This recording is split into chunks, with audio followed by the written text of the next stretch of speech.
Let's mic बयानबाजी। नमस्कार, let's mic बयानबाजी और मैं हूं महेश सिंह। राजस्थान के प्रदेश बीजेपी अध्यक्ष मदन राठौड़ ने स्टिंग ऑपरेशन को कपोल कल्पित बताया है। हाल ही में राज्य के विधायकों के सामने आए स्टिंग ऑपरेशन को उन्होंने नाटक करार दिया और कहा कि यह पूरी तरह झूठ पर आधारित है और इसका उद्देश्य पार्टी और उसके प्रतिनिधियों की छवि धूमिल करना है। स्टिंग ऑपरेशन में फंसे खींवसर विधायक रेवंत राम जागा को लेकर प्रदेश अध्यक्ष ने कहा कि पार्टी मामले की जांच कर रही है। देखिए, सही बात तो यह है कि जब पहले जयकृष्ण पाटीदार बागीडोरा का बीटीपी का विधायक जिसने पैसे ले लिए, प्रश्न से हटने के लिए पैसे ले लिए, तो उसी समय कार्रवाई हो जानी चाहिए थी, उसकी सदस्यता समाप्त हो जानी चाहिए थी। फिर कांग्रेस के विधायक पर भी तो आरोप लगा है, निर्दलीय पर भी लगा है। हमारी पार्टी का भी एक विधायक है जो एक नाटक में फंसा। वो नाटक था, स्टिंग था। स्टिंग बोलते हो आप? एक तो होता है कि वास्तविकता में कोई काम के बदले में पैसे ले लिए या कोई काम करवाया वो, लेकिन एक स्टिंग था। स्टिंग का मतलब है एक स्वांग, एक नाटक, एक प्रयास, एक कपोल काल्पनिक आधार पर सौदेबाजी। और उसमें भी स्वीकारोक्ति को हम ठीक नहीं मानते, हम उसको अपराध मानते हैं। हम कतई बर्दाश्त नहीं करते किसी भी प्रकार के अपराध। उस नाटक में भी, वो नाटक था, लेकिन नाटक में भी, और एक तो हकीकत हुआ, वो जो हकीकत हुआ उसको ज्यादा गंभीर मानोगे या नाटक को ज्यादा गंभीर मानोगे? जो हकीकत में पैसे ले लिए, रेड हैंडेड गिरफ्तारियां हो गई, तो वो बड़ा अपराध है ना। तो फिर कौन बचा इसमें? कांग्रेस सांसद शशि थरूर ने किसी भी पार्टी और नेता के लिए अनुशासन बेहद जरूरी बताया है। दिल्ली में मीडिया से बातचीत के दौरान जब उनसे कांग्रेस नेता दिग्विजय सिंह से जुड़ा सवाल पूछा गया तो थरूर ने कहा है कि कांग्रेस देश की सबसे पुरानी राजनीतिक पार्टी है और उसके सिद्धांत और अनुशासन ही उसकी असली ताकत है। हमारे तो 140 साल की इतिहास है, उसमें तो बहुत सारी चीजें सीख सकते हैं उससे ना। हम अपने आप से भी सीख सकते हैं। डिसिप्लिन तो बड़ी जरूरी है कोई भी पार्टी में। आप सोचिए, देखिए उनके बारे में आप उनसे ही पूछिए। कांग्रेस नेता दिग्विजय सिंह द्वारा आरएसएस की संगठनात्मक ताकत की तारीफ करने के बाद सियासी बयानबाजी तेज हो गई है। शिवसेना यूबीटी नेता संजय राउत ने कहा कि आरएसएस ने आजादी की लड़ाई में हिस्सा नहीं लिया और 50 साल तक अपने दफ्तरों में तिरंगा नहीं फहराया। राउत ने कहा कि वे खुद दिग्विजय सिंह के करीबी हैं और उनसे बात करके समझेंगे कि आखिर उनकी राय में यह अचानक बदलाव कैसे आया। बात ऐसी है, जिस आरएसएस ने कभी देश के स्वतंत्रता संग्राम में सहभाग नहीं लिया, जिस आरएसएस ने कभी देश का तिरंगा झंडा अपने कार्यालय पर 50 साल तक नहीं लहराया फहराया, जो आरएसएस देश में धार्मिक तनाव निर्माण करने में सबसे आगे है, ऐसे आरएसएस पर मैंने देखा है संसद में दिग्विजय सिंह जी ने बहुत कड़ा प्रहार भी किया है। तो अचानक ये क्या हो गया? ये मुझे, हमारे मित्र है दिग्विजय सिंह जी, उनसे मैं समझ लूंगा ये उनका मत परिवर्तन कैसा हुआ। नेशनल कॉन्फ्रेंस प्रमुख फारूक अब्दुल्ला ने कश्मीर के हालात बेहतर बताए हैं। उन्होंने कहा है कि कश्मीर में पर्यटन को बड़ा फायदा मिल रहा है। उन्होंने बांग्लादेश में जारी हिंसा पर प्रतिक्रिया देते हुए कहा कि वो अलग मुल्क है, अल्लाह करे कि वहां सब कुछ ठीक हो जाए, अमन के साथ चुनाव हो और नई सरकार दोस्ती की दिशा में कदम बढ़ाए। इंशाअल्लाह जैसे जैसे हालात अच्छे होंगे और भी लोग आएंगे और बर्फ़ पड़नी चाहिए। अल्लाह करे कि बहुत ज़्यादा बर्फ़ पड़े कि लोग आएं और इस वादी का लुत्फ़ उठाएं। नए साल पे क्या मैसेज देना चाहेंगे आप टूरिस्ट को? कि भाईचारा रहे, हम लोग इकट्ठे रहें, इत्तेहाद और इत्तेफाक में रहें और दोस्ती में रहकर आगे तरक्की करेंगे। जिस तरीके से मुल्क में अभी काफ़ी सारी जगहों से जो रेडिकलाइजेशन हो रही है, तो इस हवाले से क्या पैगाम रहेगा सर? रेडिकलाइजेशन कहाँ नहीं है? क्या कोई जगह है जहाँ रेडिकलाइजेशन नहीं है? बांग्लादेश में जो हो रहा है सर? बांग्लादेश अपना अलग मुल्क है, अल्लाह करे वो भी ठीक हो जाए, वहाँ भी अमन से इलेक्शन हो, नई हुकूमत आए और दोस्ती की तरफ चले। कांग्रेस के राष्ट्रीय अध्यक्ष मल्लिकार्जुन खड़गे ने कहा है कि यूपीए सरकार ने नागरिकों के अधिकारों की रक्षा के लिए काम किया था। उन्होंने कहा है कि डॉक्टर मनमोहन सिंह के प्रधानमंत्री कार्यकाल में आरटीआई, आरटीई, खाद्य सुरक्षा, मनरेगा और भूमि अधिग्रहण जैसे ऐतिहासिक कानून बने, जिनकी दुनिया भर में प्रशंसा हुई। वंदे मातरम शुरू करेंगे।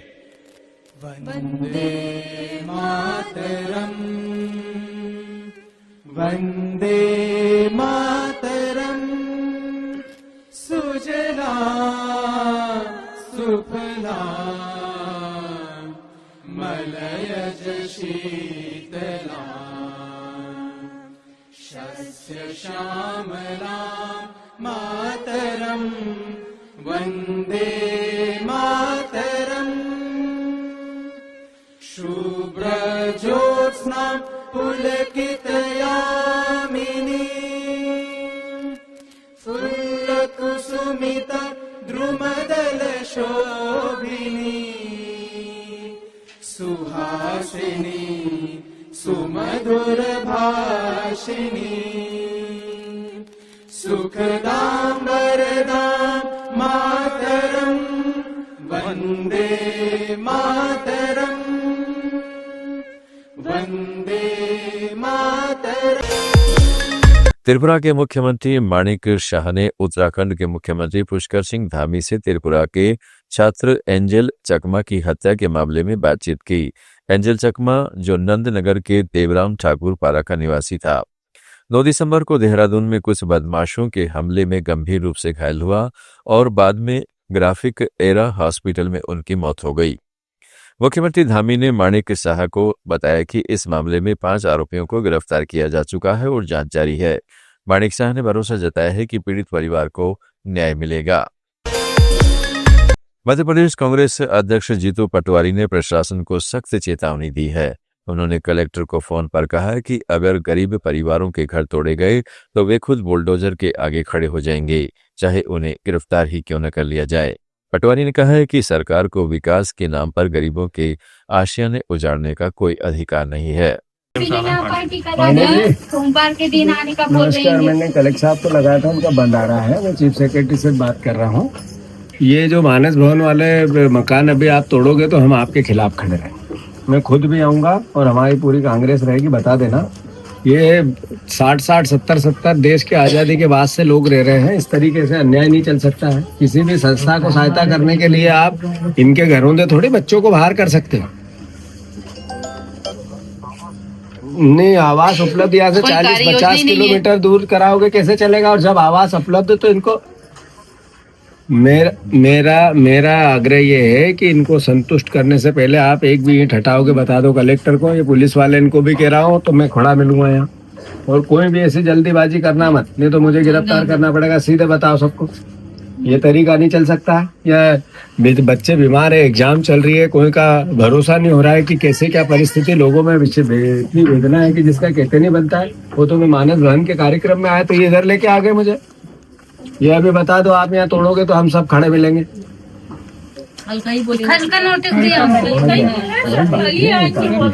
मेरी बात कर रहा है दोनों अध्यक्षों को, भाभी दोनों अध्यक्षों को बताओ, अब कांग्रेसियों को, दोनों विधायकों से बात करो, इनका तोड़ने आया, सब यहाँ खड़े रहना चाहिए। महाराष्ट्र के मुख्यमंत्री देवेंद्र फडणवीस ने कहा है कि बीएमसी चुनाव को लेकर सीट बंटवारे पर सकारात्मक चर्चा चल रही है और जल्द ही इस मुद्दे का समाधान हो जाएगा। फडणवीस ने विश्वास जताया कि गठबंधन तय है और मिलकर बीएमसी चुनाव लड़ा जाएगा। हिंदूंनी किमान 4 मुलं जन्माला घालावी, हिंदूंनी किमान 4 मुलं जन्माला घालावी अशा पद्धतीनं सर जागा वाटपाचं तिथं आता पण संपलेलं नाही। संदर्भात अतिशय सकारात्मक चर्चा चाललेली आहे। मला अपेक्षा आहे की लवकरच तो सुटेल।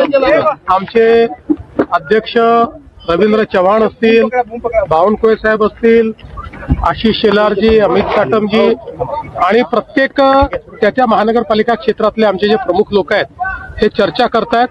काल रात्री मी माहिती घेतली तर अतिशय सगळीकडे सकारात्मक चर्चा आहे. त्यामुळे युती होईल, महायुती होईल, काही अडचण वाटत नाही. दिल्ली के परिवहन मंत्री मनजिंदर सिंह ने प्रदूषण नियंत्रण को लेकर अहम घोषणा की है.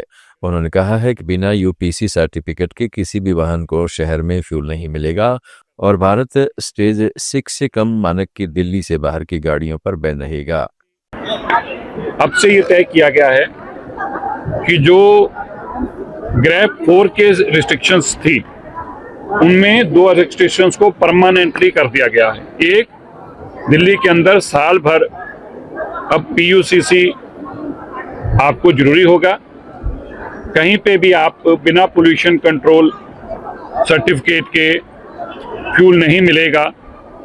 ये अगले ऑर्डर तक के लिए इसको जारी कर दिया गया है. दूसरी बात, अब के बाद अगर कहीं हमें ग्रेप 4 लगाने की स्थिति आती है तो उस ग्रेप 4 के अंदर जो भारत स्टेज 6 से कम की जो दिल्ली से बाहर की गाड़ियां हैं ग्रेप 4 के दौरान बैन रहेगा. तो ये 2 चीजें जो हैं ये ग्रेप 4 के साथ और एक जो है वो पीयूसीसी की हमने इसको परमानेंटली किया. सभी को अपने पोल्यूशन कंट्रोल्स को कंट्रोल में रखना होगा. पोल्यूशन को मान्यताओं को चेक कराते रहना होगा. और अभी तक 27 ऐसे पोल्यूशन सेंटर्स जिनमें खामियां पाई गई थी उनको सस्पेंड किया गया था, उनको ब्लैकलिस्ट किया परमानेंटली. और आने वाले समय में सभी पीयूसीसी को चेक किया जा रहा है और किसी में भी और इसी तरह की खामी पाई गई तो उसके ऊपर सख्त कार्रवाई. मध्य प्रदेश के मुख्यमंत्री डॉक्टर मोहन यादव ने सतना में 12वें विंध्य व्यापार मेले का उद्घाटन किया. मुख्यमंत्री ने कहा कि राज्य सरकार स्थानीय कारोबारियों और युवाओं को आत्मनिर्भर बनाने के लिए हर संभव सहयोग करेगी. उन्होंने कहा कि विंध्य क्षेत्र मध्य प्रदेश की अर्थव्यवस्था में अहम भूमिका निभाता है. स्वाभाविक रूप से उद्योग व्यापार के जो केंद्र है इनको बढ़ावा देने की सरकार की पॉलिसी और इसी आधार पर तो यशस्वी प्रधानमंत्री के नेतृत्व में जब भारत दुनिया का चौथे से तीसरी अर्थव्यवस्था बनने जाएगा तो मध्यप्रदेश को कदम से कदम मिलाएगा. मध्यप्रदेश उस जोड़ में शामिल है जो सर्व सुविधा युक्त, आर्थिक रूप से संपन्न, महिला, गरीब, किसान, युवा सभी वर्गों का कल्याण करते हुए सभी प्रकार के संसाधन जुटाकर आगे बढ़ने के लिए तैयार है. तो आज हमने दिन में घोषणा की. अभी तो हमने समझता इंडस्ट्री डिपार्टमेंट को एयरपोर्ट भी मांगना चाहिए. आपने एयरपोर्ट नहीं मांगा कि आज यहाँ हमारा एयरपोर्ट बड़ा कर दो, बड़े प्लेन करना चाहिए. तो मैं आज आपको वो भी देने की घोषणा करता हूँ. आप भी मांग रहे हो, फिर भी देने की घोषणा करता हूँ. जहाँ बड़ा एयरपोर्ट बनेगा जिसमें सब प्रकार के प्लेन उतरेंगे. और आगे बढ़ो, आपको हेली सर्विसेज चाहिए. भविष्य में हेलीकॉप्टर की सर्विसेज के आधार पर हमारे साथ अब हमने धार्मिक पर्यटन का बढ़ावा देते हैं अपने राज्य के अंदर. जैसे उत्तराखंड के अंदर केदारनाथ, गंगोत्री, यमुनोत्री, बद्रीनाथ जाने के लिए हेलीकॉप्टर सर्विस चालू की. हमने अपने राज्य के अंदर सभी पर्यटक केंद्रों के साथ धार्मिक केंद्रों को जोड़कर भी हेली सर्विसेज चालू की.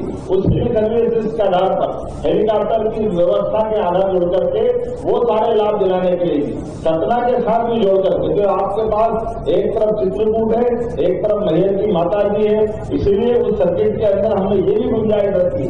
और इतना ही नहीं, आने वाले समय में आप भी हेलीकॉप्टर खरीदो, आपका हेलीकॉप्टर भी किराए पर लगवा लेंगे. कोई प्लेन खरीदे, प्लेन भी किराए पर लगवा लेंगे. हमारे लोग क्यों आगे नहीं बढ़ना चाहिए. यहाँ बसें भी बहुत, बस चलाने वाले भी. हमारी सरकार ने अगली योजना ये बनाई कि हम राज्य परिवहन की. बयानबाजी में फिलहाल इतना ही. जुड़े रहिएगा लेट्स माइक के साथ. आप सुन रहे थे let's mike more than radio. Follow कीजिए हमें हमारे सोशल मीडिया प्लेटफॉर्म्स पर. It's time for news. It's time for More Than Radio. Presenting the first radio news app, Let's Mic. Let's Mic, a news-based app on your phone where you get to watch and listen news, talk shows, interviews, radio show podcasts. On Let's Mic, you get all relevant information of TV, print, radio, podcast, and digital. Let's Mic talks about every segment of life.